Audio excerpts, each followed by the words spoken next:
여기서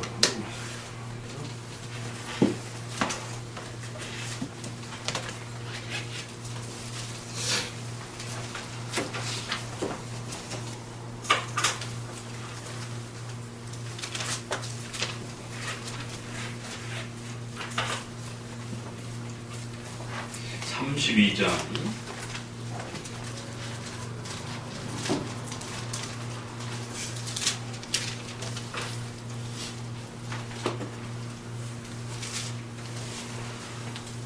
우리 임자매님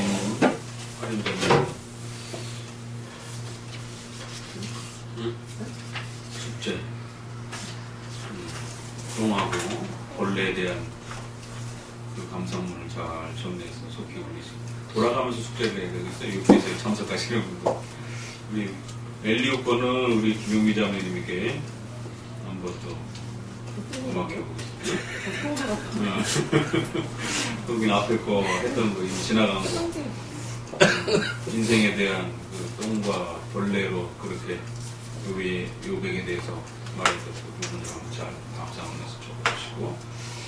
자, 이제 새로운 인물이 등장을 합니다. 이제 욥의 세 친구, 그 다음에 욥 네 사람이었는데 갑자기 이제 엘리후라고 좀 더 젊은 친구가 옆에서 지켜보다가 아 이거 변론에 뭐가 문제가 있다. 이거 서로 하나님에 대해서 뭔가 이야기하는 부분에 문제가 있을 수 있겠다. 그러면서 특별히 욥이 뭔가 좀 더 깊이 있게 들여다보지 못했던 부분들을 젊은 엘리후가 나름대로 이렇게 그 욥이 괴로워했던 부분. 욥이 괴로워한 부분은 욥기만 괴로워한 게 아닙니다. 꼭 기억하셔야 될 것은 욥기서에서 욥이 던지는 그 질문은 그 하나님의 정의에 대한 악한 역사에 대한 그 하나님의 정의를 어떻게 이해할 것인가에 대한 하나님의 그 신적 작정과 섭리적 통치에 대한 물음이에요. 그러니까 그 질문은 소위 말해서 신정론이라고도 이렇게 표현을 합니다. 신적 정의에 대한 문제. 왜 이 땅에 하나님이 통치하는데 이렇게 악이 팽배한가? 이건 작정과 섭리를 깊이 이해하지 못하면 답변하기 어려운 주제입니다. 이 세계 역사 전체를 보아도 그렇고 그건 이제 아담의 죄의 출발도 그런 것이고 또 여러분의 개인의 삶 속에서 부딪히는 수많은 그러한 또 환난, 공경 또 좀 더 적극적으로 여러분의 죄와 관련해서 여러분이 또 그 공경에 빠지는 그런 죄의 열매들까지조차 포함해서 개인적인 그 수많은 공경들과 어려움과 환난들에 대한 이런 부분들까지 포함해서 이 악의 역사에 대한 하나님의 정의와 하나님의 심판은 도대체 무엇인가? 이 신적 정의에 대한 이 부분을 어떻게 우리가 이해하고 받아들이며 또 그걸 수용하며 살아가고 적용하면서 살아가야 되는가? 왜냐면 우리가 발딛고 살아가는 현장은 선한 자가 잘 되고 악한 자가 벌을 받는 게 아니라 오히려 거꾸로 이렇게 적용되는 경우도 허다하거든요. 그래서 신자가 더 많이 고통을 받고 오히려 악인들이 더 잘 되어져가는 이런 역설적 이런 현상의 인생관의 모습들을 그럼 과연 우리가 신자들이 어떻게 해석할 것인가?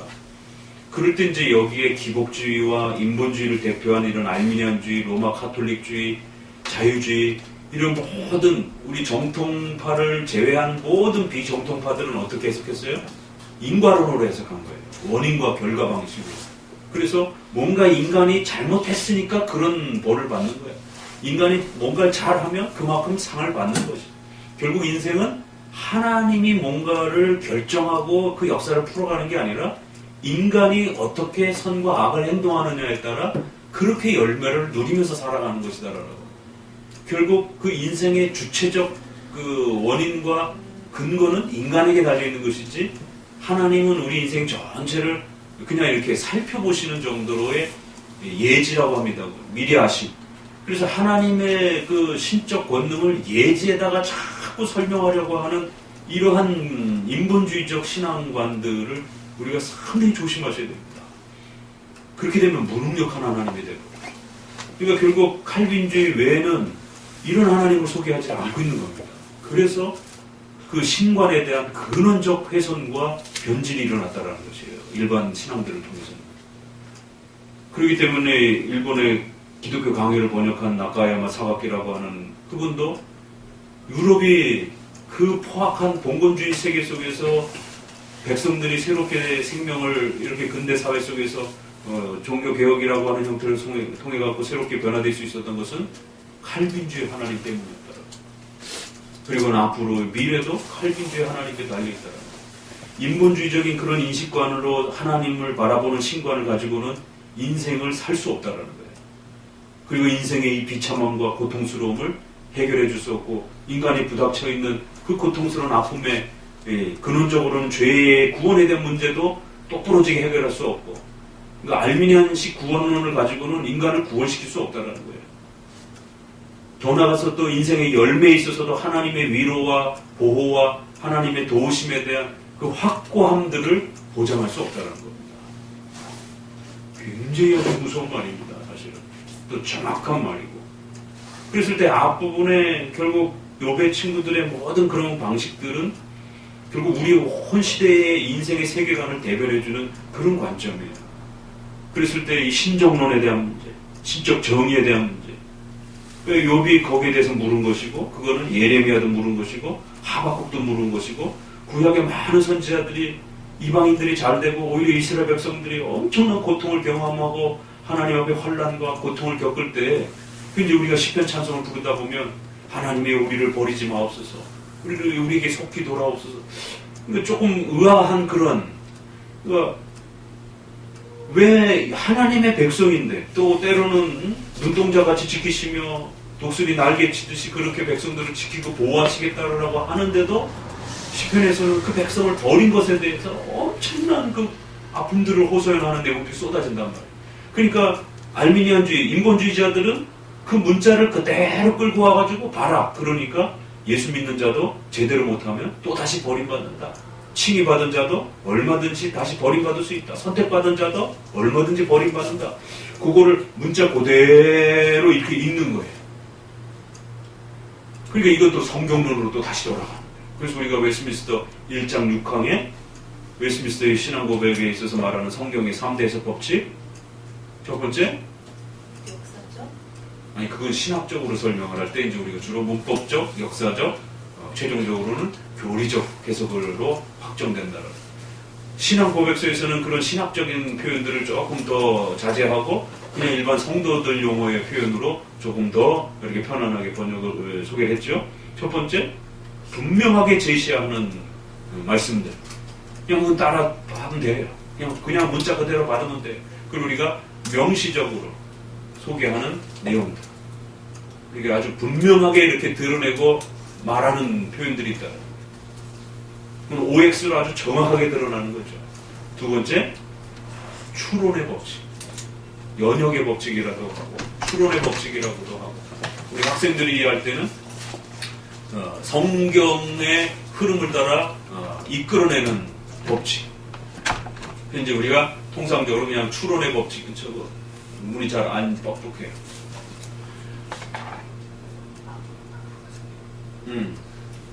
추론의 법칙이라고 통일해서 조금 어려운 단어지만 그래도 우리가 통상적으로 추론 정도는 많이 그래도 이렇게 쓰여지고 있으니까 두 번째 추론의 법칙. 여기서 성도들이 거의 대부분 무너지는 것이에요. 성경을 첫 번째 정도는 읽는데 두 번째 정도를 제대로 읽는 훈련들이 안 돼 있는 거예요. 그래서 장로교로 오게 되면 웨스트민스터 신앙 고백에 기초해서 이 추론하면서 성경을 읽는 훈련을 시키는 겁니다. 그러니까 삼위일체, 이성 일인격, 또 유아세례, 이 수많은 우리 장로교의 중점적 그 포인트 되는 교리의 이러한 그 정의들이 거의 대부분 추론의 형태로서 이렇게 성경을 통해 가지고 교리로서 확정된 내용들입니다. 그렇기 때문에 추론의 이러한 그 성경 읽기에 힘을 기르지 않으면 성경을 그냥 아주 그냥 단편적으로밖에 못 읽는다라는 겁니다. 우리의 교부들이라든가 어거스틴도 그렇고 당대 펠라기오스주의자들이라든가 이런 자들이 그렇게 말장난을 할 때 그걸 가지고 뭐라 그랬냐면 말장난이라고. 어린아이 유치원 수준에 문자가 이렇게 돼 있으니까 그 의도와 뜻은 전혀 헤아리지도 않고 그냥 문자만 읽는 거예요. 그 말장난에 갇힌 자들 뭐 이렇게 해서 언어 파괴자들 뭐 이런 식으로 이렇게 아주 강하게 그렇게 단편적으로 문자로 읽는 그러한 그 행동들에 대해서 아주 굉장히 경고를 했어요. 그 펠라기우스가 이제 그렇게 성경을 읽은 것이고, 그러니까 어거스틴과 펠라기우스라고 하는 초대 교회의 가장 그 엄청난 신학 논쟁의 이제 가장 큰 핵심이 성경관에 있어서 이렇게 성경의 추론과 성경의 문맥의 흐름을 잘 살피면서 읽을 줄 아느냐와 그냥 성경을 단편적으로 그냥 이렇게 읽는 것과의 차이. 그래서 성경을 단편적으로 이렇게 읽게 될 때 성경을 제대로 이해하지 못하는 이러한 심각함에 빠져버린다는 거예요. 그게 이제 펠라기우스가 그 자신의 잘못된 그 이해 속에서 빠져나오지 못한 그 심각성이라는 겁니다. 이제 그럴 때 그런 부분들을 성경의 하나님이 악에 대한 문제에 대해서 어떻게 처리하시는지에 대한 다양한 표현들이 있는데 이거를 그냥 문자적으로 단편적으로만 읽는 것이에요. 그러면 그 단편적으로 악에 대한 그 대처와 행동을 하시는 하나님의 그 부분들에는 어떤 경우는 하나님이 명령하셨다, 또 통치하셨다, 다스리셨다. 바로에 대한 사건도 마찬가지죠. 또 어떨 때는 우리 번역에 따라 하나님이 그 남북 이스라엘 왕들의 전투를 보게 되면 이방 왕들을 하나님께서 그들의 마음을 자극시켰다, 충동시켰다, 일으키셨다. 또 다윗이 인구조사를 하려고 할 때 열왕기에서는 다윗이 그렇게 마음을 먹었다 그렇게 되고, 또 역대상에서는 사탄이 그렇게 다윗의 마음을 충동시켰다 이렇게 말합니다.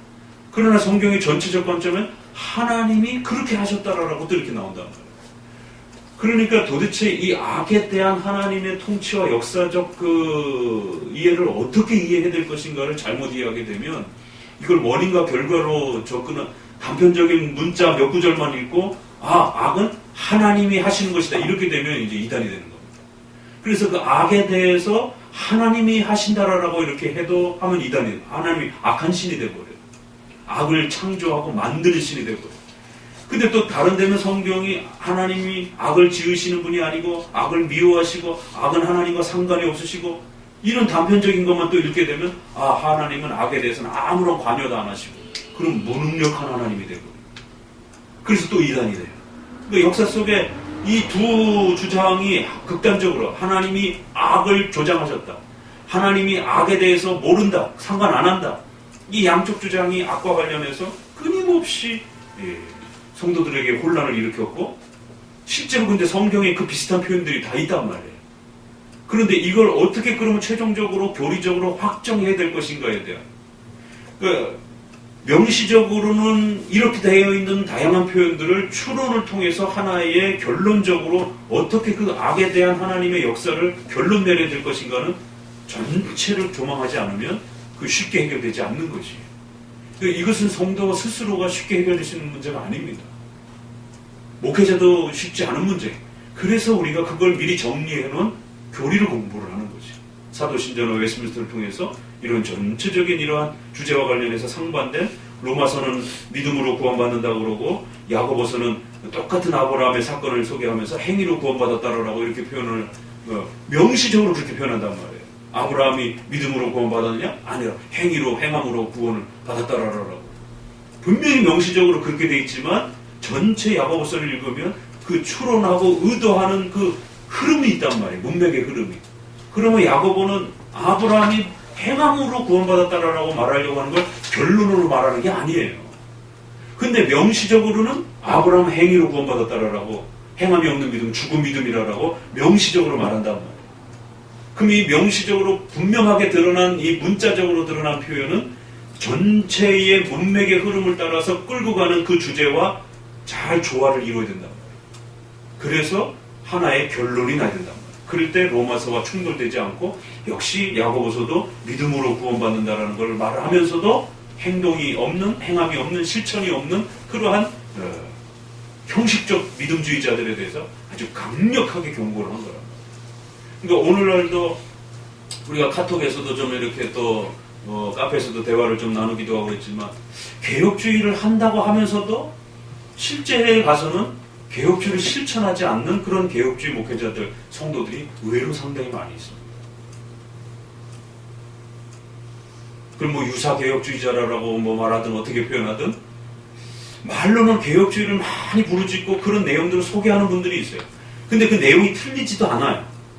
근데 실제로 그분들은 그렇게 안 살아요. 이게 바리새인하고 뭐가 다른가? 그 바리새인들을 향하여 예수님이 뭐래요? 그들이 말하는 거는 제자들이 잘 듣고 따라하라라고 그래요. 그러나 그들의 행동은 따라하지 말아라. 그러니까 그들이 말하는 게 틀린 말은 아니에요. 어떤 건 틀린 것도 있지만 구약의 랍비 선생으로서 뭔가를 말할 때 일정 부분 맞는 말들도 있는 겁니다. WCC 때도 그렇고 로마 카톨릭 교황 반대할 때도 그렇고 이런 여러 가지 사건들이 한국에 위기가 닥칠 때 개혁주의를 가르쳤던 이러한 목소리들이 거기에 현장에 반대하지 않는, 그러니까 뭔가 학문적으로는 이렇게 반대를 하는데 실천적으로 현장에 있어서 그 목소리를 반영하지 않는 이런 괴리 현상들을 굉장히 저 스스로도 개혁주의 목회자로서 삶을 지내오면서 이럴 수도 있구나. 그럼 왜 지식적으로는 가르치는데 행동에 있어서는 왜 개혁주의의 어떤 부분들을 실천을 안 하지? 그래서 저희 후배들도 그런 경우들이 많이 있었어요. 저희 같은 경우는 또 이런 백석과의 그런 그 나눠짐 속에서 그 백석교단이 WCC를 찬성하고 또 이런 여자 목사를 찬성하고 이런 여러 가지 웨스트민스터 신앙 고백에 변질된 것들을 채택하고 있었고 이런 여러 가지 신학적으로 분명히 잘못되어 있는데 통합하는 사건 속에서 그냥 그쪽으로 막 가는 아무렇지 않게 가는, 그러니까 평상시 그거를 신학적으로 잘못됐다고 비난했던 분들이 정작 교회의 어떤 현장에 있어서 뭔가 필요성을 느꼈을 때는 그런 어떤 비판들이 아무런 기준이 되지 않는, 이걸 도대체 어떻게 해석을 해야 될 것인가? 이럴 수 있구나. 그러니까 성경에서 그런 여러 가지 모습의 갈등들이 역사 현장에서 오늘 우리 시대에도 이렇게 일어날 수 있구나. 그러니까 악에 대한 이러한 그 부분들을 성경을 통해서 이렇게 단편적으로 이렇게 접근하는 이런 부분들이 얼마나 아주 모래 위에 이렇게 나무가 심겨져 있는. 그러니까 겉으로는 개혁주의를 아는 것 같은데 이제 뭐 비유를 그렇게 들으면 적절할지 모르겠지만 머리로는 아는 것 같은데 마음으로는 개혁주의를 따르지 않는 이런 일들이 벌어져요. 그래서 개혁주의가 뭘 가르치는지는 상당히 압니다. 근데 본인이 거기에 관련해서 어떤 희생을 치러야 되고 뭔가 이렇게 삶의 일정 부분을 잃어버려야 할 때는 그 마음으로 그걸 따르지 않는 것이. 왜? 손해가 난다 생각하니까. 이러한 개혁주의 신앙이 좋긴 하지만 내 인생 전체를 걸기에는 조금 부담이 된다 이렇게 생각합니다. 그래서 제가 저희 후배들한테도 당부했던 것이 그 사건 터질 때 하나님 편에 서라. 그럼 하나님이 다 살려주신다. 절대 먹고 살고 먹고 사는 문제 또 이런 어떤 명예 이런 거 겁내지 말아라. 저는 두 번이나 그렇게 죽을 고비를 넘기다 보니까 미리 일찌감치 이런 훈련을 해서 그런지 또 신학자로서 하나님 앞에서 제가 목회를 20년 동안 안 했으면 그냥 저도 학문적으로만 그냥 이렇게 떠드는 그런 신학자가 됐었을지도 몰라요. 그래서 저는 늘 하나님 앞에 물었던 게 저는 좀 더 이렇게 신학자로서 자리를 갖고 싶었어요. 신학교 교수로서만 좀 이렇게 활동을 하고 싶었고 그런 것 쪽에 조금 더 재능이 있었고 근데 이렇게 정말 개척을 하면서 성도들을 돌봐야 되고 이런 것들은 더 엄청난 또 다른 에너지가 이렇게 소비가 돼요. 하루 종일 책하고 씨름하는 것과 또 이렇게 성도들을 신방하고 또 거기에 편지와 또 상담하고 성도들을 위해서 기도하고 또 성도들의 삶 속에 어떤 위기를 겪으면 목회자가 책 한 장 못 봅니다. 이게 같이 고민을 끌어안고 이렇게 돌아가다 보니까 걱정이 돼가지고 그러니까 이런 목회적인 어떤 목사의 또 역할이 있어요. 근데 신학교의 모든 길들이 차단되어지고 그냥 목회를 할 수밖에 없는. 하나님이 그렇게 하신 거죠.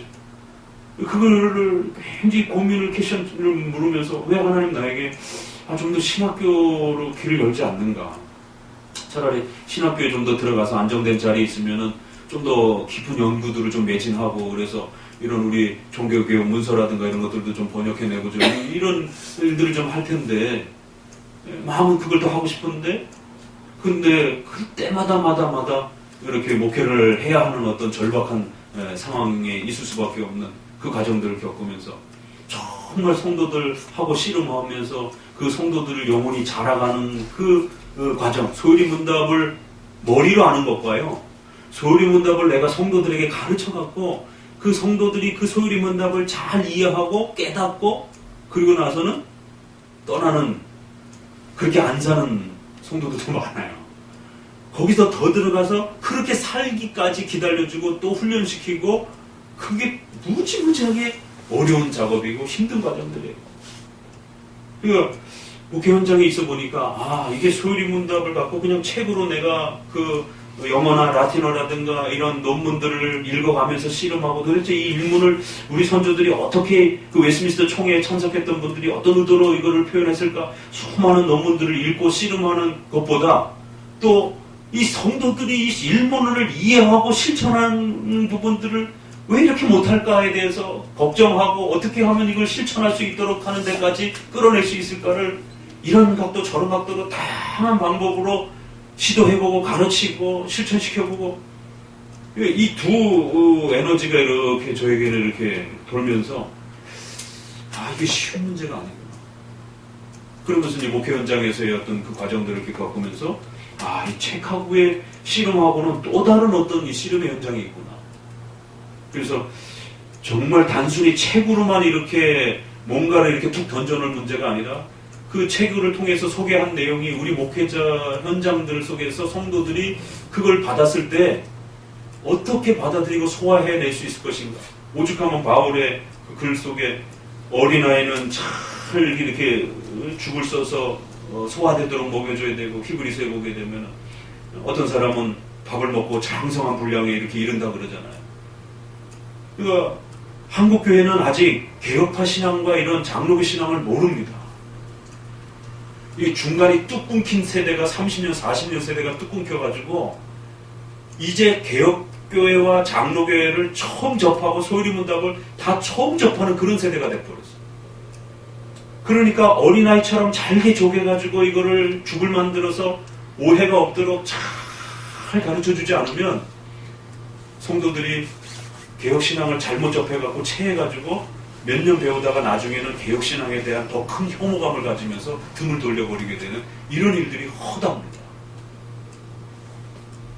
제가 20년 동안 목회 현장에 있어 보면서 그걸 본 거예요.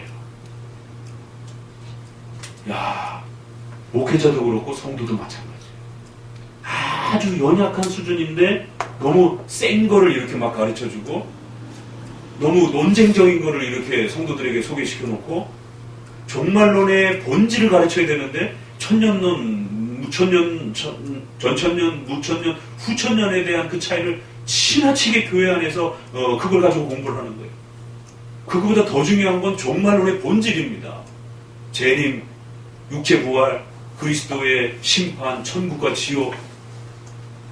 그런데 개혁교회 하시는 목회자들이 성도들을 앉혀놓고 무천년, 전천년, 후천년의 차이점들을 성도들에게 가르치면서 전천년 가르치는 개혁파 목사님들은 무천년과 그 성도들과 교회들을 갖다가 아주 잘못된 데라라고 이렇게 소개를 하고 또 무천년을 가르치는 그 교회에 있어서는 전천년은 갈 데가 못 된다라고 이렇게 말을 하고 그러다 보니까 이사를 갔는데 장로교회가 전천년을 배웠는데 무천년을 가르치는 목사님 교회밖에 없고 그럴 때 성도가 교회를 안 나가고 그냥 혼자서 인터넷에서 그냥 실시간 중계를 통해서 그냥 자기 혼자 신앙생활을 하고 이거 기형적인 이제 이런 일이 벌어져요. 그러니까 이러한 제가 어거스틴과 펠라기우스의 논쟁을 이야기하다 여기까지 나갔는데 이건 이제 우리가 주일에 조금 더 그 웨스트민스터의 추론의 원리에 대한 부분들을 좀 더 고민하셔야 되는 내용들. 이게 다 연결이 이렇게 또 연결이 되는 겁니다. 성경을 이렇게 단편적으로 문자적인 수준으로만 이렇게 읽었을 때에 어떤 일이 벌어지는가. 그래서 결국 우리는 끊임없이 성경에 그게 어디 있어? 이 질문이요. 주로 세대주의와 관련된 여호와 증인들이 묻는 질문입니다. 그래요? 그럼 성경에 그게 어디 있어요?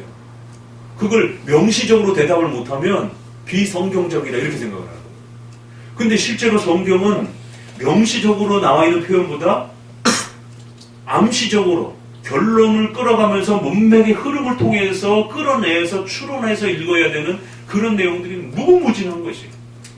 그게 이제 잘 축적이 됐을 때 우리 성도들이 세 번째 단계인 크리스찬의 이성과 양심의 분별로 여러분의 일상생활에서 필요한 하나님의 뜻을 또 도출하고 끌어내는 것입니다. 그랬을 때에 하나님의 말씀이 아주 분명하고 직통계시 필요 없을 정도로 여러분의 삶 속에 그때그때 필요한 하나님의 뜻을 얼마든지 얻어낼 수 있는 겁니다. 그래서 성경의 충분성과 명료성이 나오는 겁니다.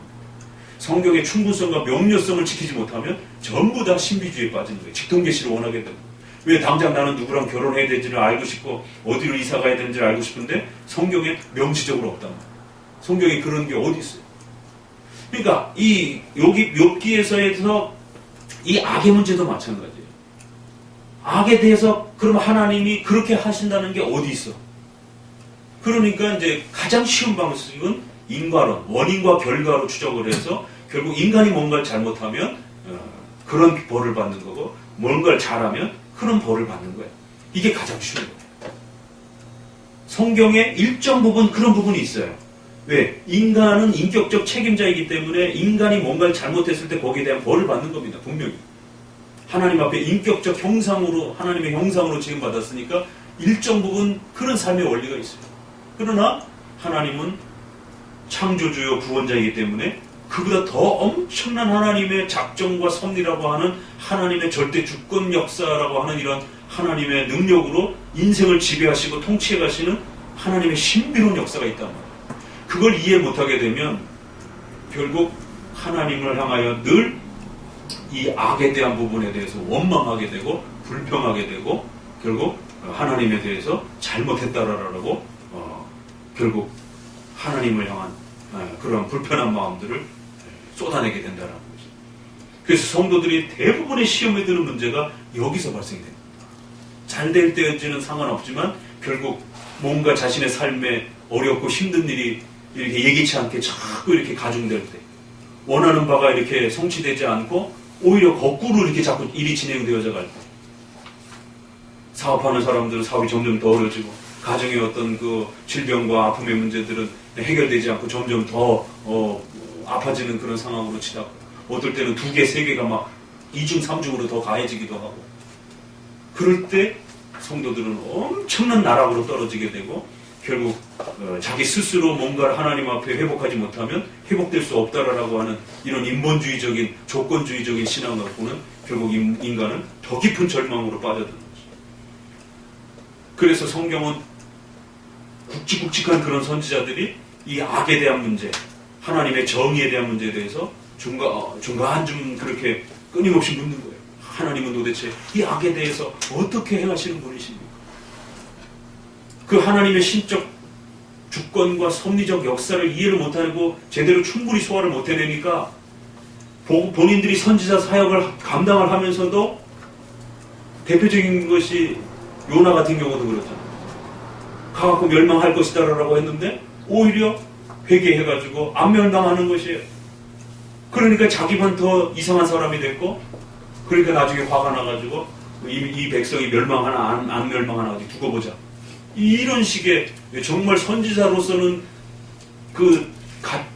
갖출 수 없는 그런 어떤 하나님께 아주 반항적인 그러한 그 모습으로서 이렇게 서 있는.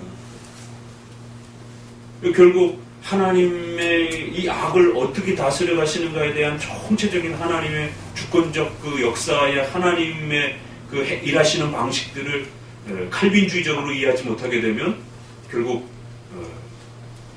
온 세상에 대한 이런 하나님의 통치 역사도 제대로 해석해내지 못하고 자기 개인의 삶에 부딪히는 수많은 환난과 어려움이 부딪혔을 때 그걸 제대로 대처하지 못하고 그냥 곤두박질 치면서 결국 무너져 버리게 되는 거죠.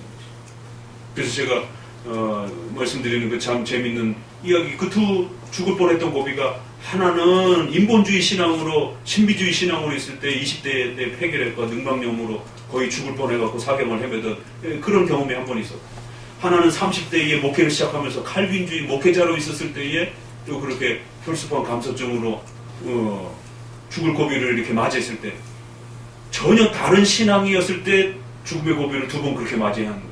전혀 반응이 다른 거예요.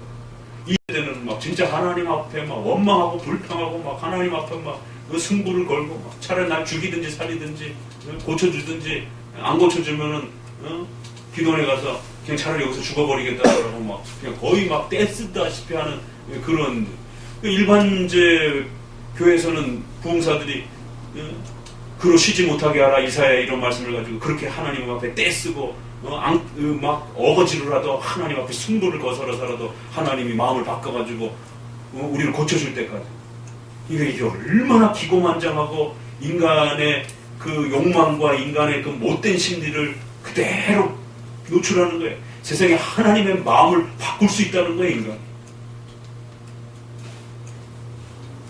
그러니까 그 의도는 알겠지만 그 방향이 얼마나 무서운 것인지.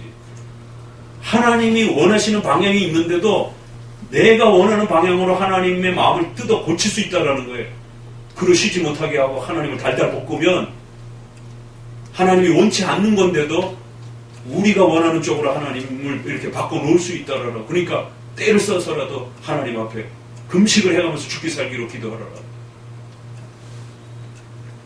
야, 어떻게 하나님을 이렇게 이해할 수 있을까? 마치 하나님을 향해서 내 말 안 들으면 알죠? 이런 식의 무례하고 정말 하나님을 무슨 비서 다루듯이 그렇게 자기의 필요를 채워야 된다라고 그렇게 말을 합니다. 그러니까 이제 이런 부분에서 악에 대한 문제와 관련했을 때 어떻게 성경은 하나님이 정의에 대한 부분들을 풀어갈 것인가라고 했을 때 이제 요번 기본적으로 하나님이 모든 역사의 주권자이시고 주신 자도 여호와여 취하신 자도 여호와시라는 그런 기본 원리는 알고 있었어요. 근데 거기에서 조금 더 깊이 들어가지 못하다 보니까 하나님의 악의 그 다스림의 역사에 대해서 도대체 아담의 그 죄를 하나님이 아신 것인가 모르신 것인가. 그러면 우리 장로교는 아셨다라고 얘기를 합니다. 그러면 아셨는데 왜 그걸 허락하셨는가? 여기서부터 시작해서 성경 전체에 대한 이런 부분들이 좀 더 어려워지는 거죠. 그럴 때 이제 엘리후가 등장을 해서 그거는 좀 더 우리가 하나님의 신적 작정과 섭리 역사 속에 조금 더 깊이 들어가서 보셔야 됩니다. 라고 이렇게 당부를 하는 거예요. 근데 상당히 젊은데도 이 하나님의 악을 다스려 가시는 이 깊으신 뜻을 조금 더 한 단계 들여다본 겁니다. 그래서 대략 이 욥기에서 소개되어지는 이 네 가지 형태가 나옵니다. 욥기서를 읽다 보면 악에 대한 하나님의 통치권과 다스림과 섭리의 역사가 대략 네 가지로 정리가 됩니다. 근데 그 네 가지가 여러분이 욥기서를 100독을 해가지고 읽었을 때 겨우 그나마 깨달을 수 있는 뭐 그 정도인데 웨스민스터는 그거를 그냥 간략하게 그냥 정리해놨어요. 그럼 여러분이 100독 해가지고 그거를 깨닫는데 시간을 보내겠어요? 웨스민스터에서 그냥 한 달락으로 딱 1분 만에 읽을 수 있는 게 여러분에게 도움이 되겠어요. 그러니까 웨스민스터 18장의 구원의 확신과 관련된 부분에서는 우리가 고통을 당하고 어려움을 당하고 환난을 당할 때 그 이유 네 가지. 첫 번째, 우리가 죄를 지으면 벌을 받을 수 있다라는 거예요. 그래서 여러분의 삶에 어떤 위기가 닥치게 되면 첫 번째, 주의를 제대로 지키고 있는지, 또 경건의 생활 기본들을 지켜내고 있는지, 이런 부분들을 빨리 점검해 보셔야 됩니다. 그런 부분들 기본적으로 하고 있는데도 어떤 고통이 계속 가중된다. 그러면 사탄의 그러한 일방적 공격일 수도 있습니다. 성도를 가만 내버려두지 않기 때문에 성도를 공격하는 사탄의 그런 성필들이 있단 말이에요. 그러면 그거는 하나님 앞에 이겨내게 해달라고 기도하면 되는 거예요. 감당할 수 있게 해달라고 하면 되는 것입니다. 그거는 그냥 견디는 수밖에 없어요. 그럼 조금 지나면 해결이 됩니다. 그냥. 사탄이 막 공격하다가 이제 제풀에 지쳐가지고 뒤로 이렇게 물러납니다. 이제 사탄이. 욥 같은 경우도 사탄이 시비를 걸고 공격해 들어오는 것이. 욥이 뭔가를 잘못해가지고 사탄에게 빌미를 준 게 아닙니다. 분명하잖아요. 그렇죠? 그런 면에서 성도가 공격을 받을 수 있다라는 거예요. 그리고 이제 세 번째가 이제 엘리후가 말하는 거예요. 여러분을 성숙시키기 위해서, 성장시키기 위해서 하나님은 때로 여러분들을 어려운 가운데 두십니다. 성화적 목적에서. 세 번째. 이건 여러분들이 꼭 머릿속에 그냥 외워두셔야 돼요. 성도가 고난과 환난과 어려움을 겪는다? 엑스레이를 갖다 대는 겁니다. 네 가지. 첫 번째, 죄의 문제 때문에. 사탄의 공격 때문에. 성화적 목적 때문에. 근데 참 우리는 편한 길을 통해 가지고 하나님이 우리 인생을 이렇게 좀 더 성장시키고 이랬으면 훨씬 좋겠죠. 그런데 하나님은 우리의 기대와 달리 눈물 젖은 빵을 먹으면서 성장케 해요. 이건 일반 세상 속에서도 조금 희미하게 알고 있는 그런 그 깨달음입니다. 그래서 뭐라 그래요? 눈물 젖은 빵을 먹어봐야 어른이 된다 그러고, 눈물 젖은 빵을 먹어보지 않은 자하고는 인생을 논하지 말라라는 얘기도 있고, 젊어서 고생은 뭐 사서도 한다. 뭐 요즘에는 막 아프니까 청춘이다라는 말, 젊어서 고생은 사서도 한다라는 거를 또 이제 당신이나 사서 하라고 요즘에는 열정 페인이 하도 취직이 안 되니까 그 이제 속담도 이제 이렇게 좀 변형해서 말하고 그러지만, 아무튼 젊어서 고생을 인생에 있어서 얼마나 큰 경험이 되는지가 이렇게 일반적 삶 속에서도 어느 정도 이렇게 터득되어 있는 거란 말이에요. 그 엘리후가 등장해서 요비여 너무 그렇게 괴로워하지 마십시오. 우리 인생의 아픔들은 우리를 성장시키는 아주 중요한 디딤돌이 됩니다. 우리가 체육할 때 그 점프하는 거 있잖아요. 디딤돌. 이게 좋고 편한 그 선한 그 띵틀은 딱 뛰면 1단계밖에 안 뛰어져요. 근데 희한하게 눈물 젖은 빵의 이 띵틀은 딱 뛰고 일어서면 한 5배가 쫙 뛰는 거예요. 왜 그런지 그건 인생의 신비입니다. 하나님이 빛을 드러내시기 위해서 어둠을 이렇게 만드신 거죠. 성경에 빛을 만들었다, 낮이 되고 밤이 된다 이렇게 말합니다. 어둠에 대한 이야기가 없어요, 성경에. 그건 상식적으로 좀 알아두셔야 됩니다. 성경 창조론에 어둠을 창조했다는 말이 없어요. 그러니까 어둠이라는 말이 악으로 이렇게 비유해서 쓰기도 하지만 물질로 어둠 자체가 있잖아요. 그건 악은 아닙니다. 우주 전체가 어둠으로 구성되어 있잖아요. 그렇죠? 거기 빛이 없어요. 태양이 있는 그런 빛을 발하는 어떤 그런 행성이 아니고는 그게 블랙홀 같은 경우도 다 하나님이 창조하는 거죠. 그 어둠이 짙을수록 빛의 그 가치가 우주 공간에서의 그 빛이 얼마나 아름답고 귀한 것인지에 대한, 그러니까 하나님이 창조를 하실 때도 왜 어둠을 만들었을까? 그 어둠이 존재함으로 인해서 그 아주 극한 어둠의 빛이 모든 빛을 흡수하는 그런 그 블랙홀과 같은 그런 그 짙은 어둠이 빛을 얼마나 이렇게 상대화시켜서 그 아름다움을 이렇게 극대화하는지. 이거는 예술하는 사람들도 왜 이렇게 색조를 대비할 때도 그렇고. 인생에 있어서도 특별히 우리가 죄악된 이후에는 더더구나 인생의 어떤 이 죄악을 끊어내시기 위해서 정말 눈물 젖은 그 빵을 먹도록 하나님이, 그리고 난 다음에 2배, 3배로 점프가 확 되는 거예요. 성경에 대한 이해도 그렇고 또 하나님에 대한 성화의 그 과정에 있어서도 그렇고. 그래서 여러분에게 닥치는 환난과 아픔에 대해서 너무 그렇게 괴로워하지 마세요. 근데 이러한 칼빈주의적 그 성화관이 구축되지 않으면 막 하나님께 원망이 막 쏟아져 여기까지 올라오는 거예요. 그런데 칼빈주의적 신론의 이 성화관이 잘 구축이 되게 되면 여러분에게 닥치는 그런 환난과 어려움에 대해서 자세가 달라집니다. 하나님이 뭔가 또 새로운 기회를 나에게 훈련시키시고 또 새로운 어떤 기회를 만들어 가려고 하시는구나. 남들은 그거를 여러 각도로 해석합니다. 원인과 결과로 해석하기 때문에 저거 여자가 잘못했을 거예요. 부부지간에 일어나는 그런 일들, 여자가 무슨 죄를 졌으니까 저 집안에 저런 일들이 벌어지는 유교적 문화 인식 속에서 여자가 잘못했다라고 하는 이런 인식과 그 여성들을 얼마나 그 속박 속에 가둬놓는 거예요. 그래서 시집 와가지고 시댁이 뭔가 잘못되고, 아니 시집을 안 와서 또 그런 일이 벌어질 건 뻔한 건데 시집을 왔더니만 그 그 일이 벌어졌다고 해가지고 그 모든 것을 여성에게로 그 원인을 돌려버리고 그리고는 그 공격의 대상으로 삼는 중세시대의 여자 마녀 사냥을 하는 그런 방식도 마찬가지입니다. 이게 희한하죠. 그게 지역과 시대가 떨어져 있는데도 어떤 그러한 그 원인 대상을 이렇게 세우고는 거기다 모든 것들을 이렇게 그리고는 자기들 스스로 죄책감을 이렇게 조금 더 이렇게 해소시키려고 하는 이런 행동들부터 시작해가지고 그러니까 그러한 부분들이 없어지질 않는 겁니다. 인간의 본능 속에서.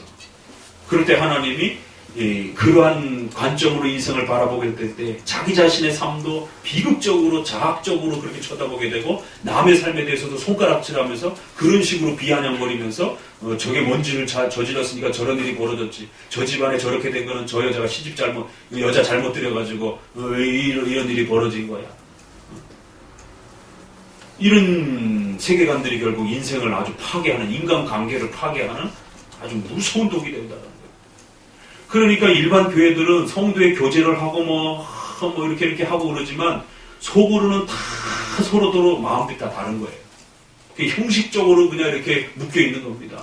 왜? 그런 그 시선들, 그런 시기 질투들, 그런 오해들 이걸 해결할 수가 없어요. 그거 뭐 가서 어디 가서 술 한잔 하면서 해결할 수 있는 문제도 아니고 해결 안 됩니다. 그거 뭐 체육해갖고 뭐 줄다리기 한번 했다고 해서 해결되는 것도 아니고 야유회 한번 다녔다고 해서 해결되는 것도 아닙니다. 밥 한번 같이 먹었다고 해결되는 거 아니에요.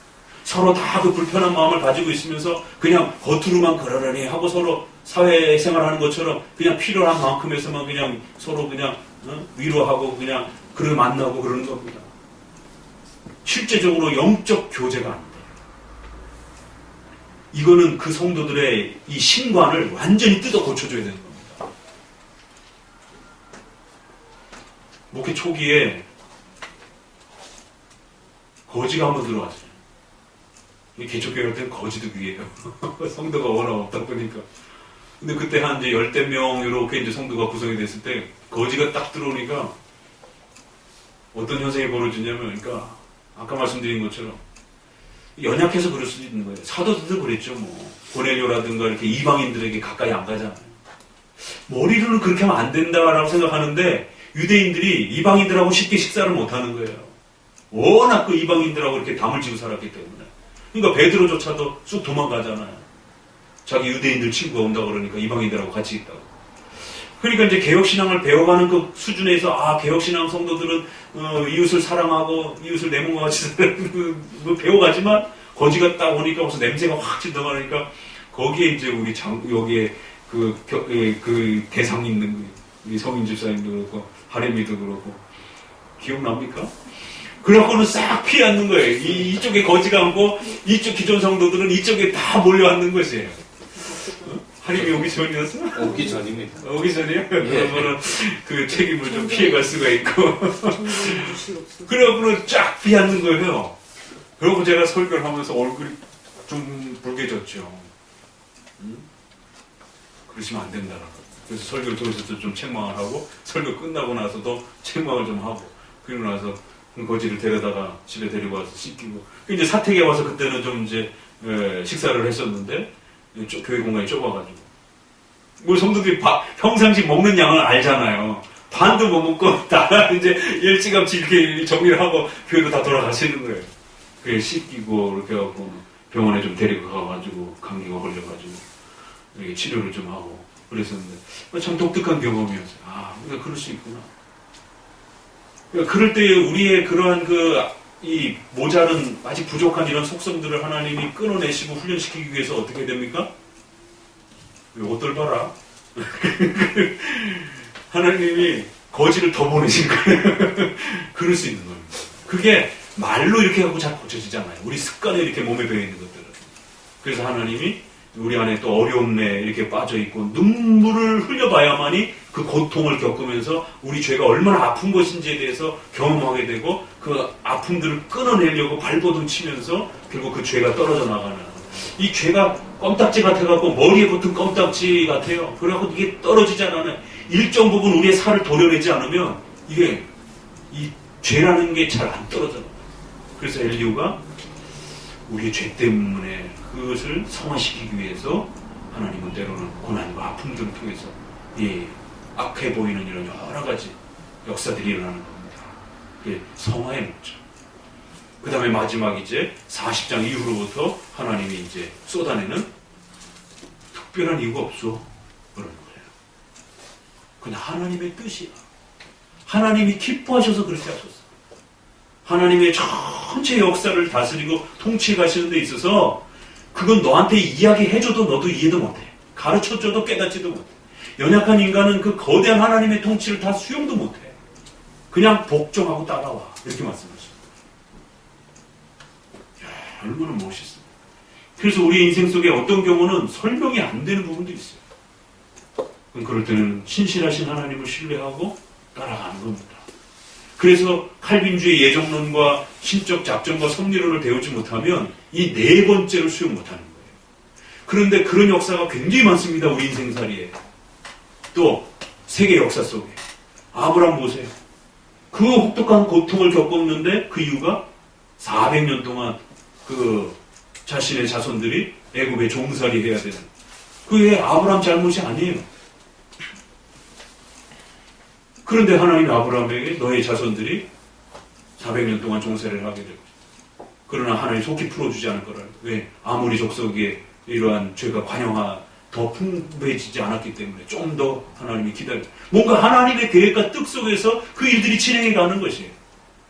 근데 이제 이거를 주권과 섭리 속에서 해석을 못 해가지고 창세기 있고 앞부분을 갖다가 아브라함이 제사를 드리면서 그 배를 가르지 않았고 그냥 목을 비틀어가지고 해놨다라고 그렇게 해석을 하는 거예요. 원인을. 또 한편으로는 아브라함이 졸았다라는 거예요. 너무 피곤하니까 잠깐 졸았죠. 그러니까 그 졸은 것에 대한 죄에 대한 책망을 후손들에게 400년 동안 그렇게 종살이를 하게 했다라는 거예요. 그러니까 이게 설교를 잘못 들으면 하나님에 대해서 오해하게 만들고 결국 그게 삶에 그대로 적용이 되는 겁니다. 굉장히 위험한 거예요, 이런 부분들이. 아니, 끝날 때니까. 그러니까 이런 부분들에서는 아브라함이 그냥 견디는 겁니다. 이렇게 신론을 하나님의 신과 하나님에 대한 신관을 정확하게 캐치하고 인생을 사는 것과 못 사는 게 이렇게 삶의 태도가 달라집니다. 그 이제 이 부분이 이제 엘리야에서 본격적으로 등장하게 되는 겁니다. 어디를 이제 우리가 좀 한두 줄 구절만 읽어보면서 이제 그 성화에 대한 부분을 정리하면서 나옵니다. 33장 12절, 13절 같이 한번 읽어보도록 합니다. 12절 내가 내게 대답하리라. 이 말에 내가 사람보다 크심이니라. 하나님은 모든 행하시는 것을 스스로 진술치 아니하시나니 내가 하나님과 변쟁함은 어찌미냐.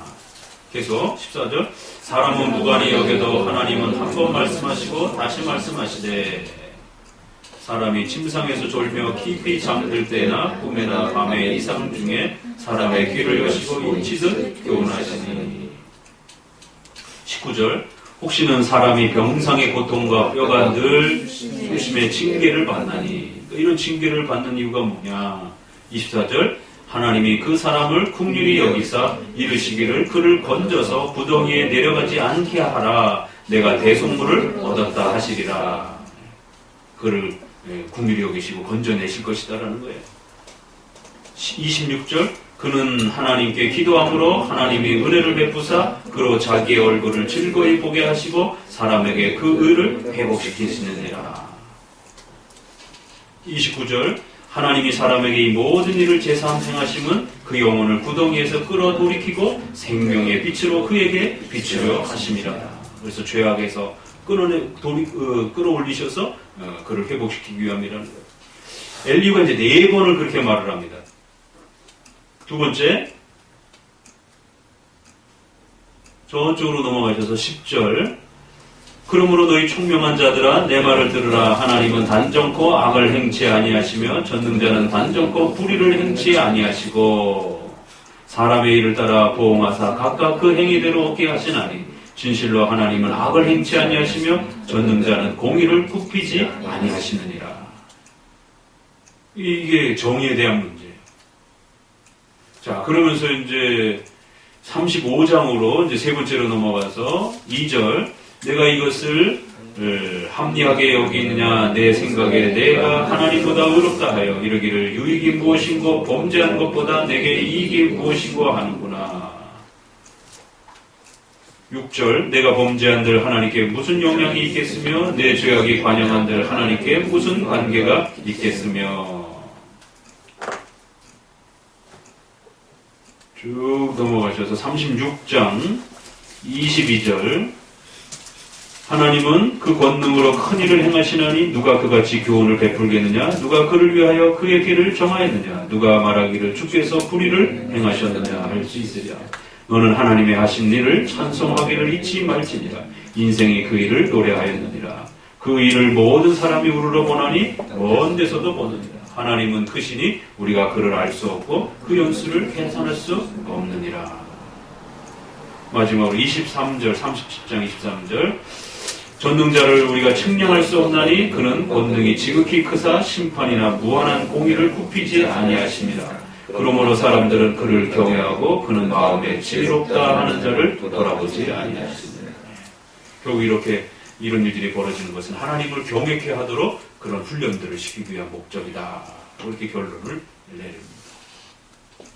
성화의 목적으로 때로는 인생에 많은 고민난과 어려움들이 있을 수 있으니까 마치 하나님이 잘못한 것처럼 그렇게 속상해하거나 그러지 말라라는 거죠. 하나님이 불의하다라고 그렇게 대응하지 말라라는 거죠. 하나님은 절대 주권자이기 때문에 결코 성도들에게 그렇게 불의하거나 성도들에게 슬픈 일을 악한 일을 행하지 않으신다는 거죠. 다 그것이 성도들을 위하여 다 도움이 되고 다 그게 열매가 되도록 그렇게 하나님은 역사해 가실 것이다. 이걸 로마서 8장 29절이 받아갖고 뭐라고 그래? 하나님의 부르심 받은 자들은 모든 것이 협력하여 선을 이룬다. 선한 일이나 악한 모든 일들이 성도들에게는 열매가 된다. 이렇게 이제 결론을 내리는 겁니다. 오늘 여기까지 좀 나눠봅시다. 저기 목사님, 엘리후는 나중에 책망을 안 받나요? 네. 엘리에 대해서는 아무런 언급 없이 그냥 넘어가요. 그러니까 그 정도는 그래도 하나님의 뜻을 잘 드러냈기 때문에 거기에 대해서는 하나님이 아무런 책망하지 않고 그냥 넘어가요. 그 나머지 친구들은 책망을 책망하시죠. 받는 거. 예. 네, 그리고 아까 그 비판하신 그 예지, 알미니안 얘기하실 때 예지 자체는 맞는 거죠. 그렇죠. 그 예지를 어떤 그 문맥과 구조 속에서 설명하느냐가 문제인 거예요. 예지라고 하는 건 하나님이 전 세상의 역사를 아시고 미리 보신다라고 하는 그런 능력이 있으신 것입니다. 그래서 그 예지 자체는 소중한 건데 그 예지를 어떻게 구조해서 말하느냐에 따라 또 전혀 다른 의미가 될 수 있다는 거죠. 기도합니다. 하나님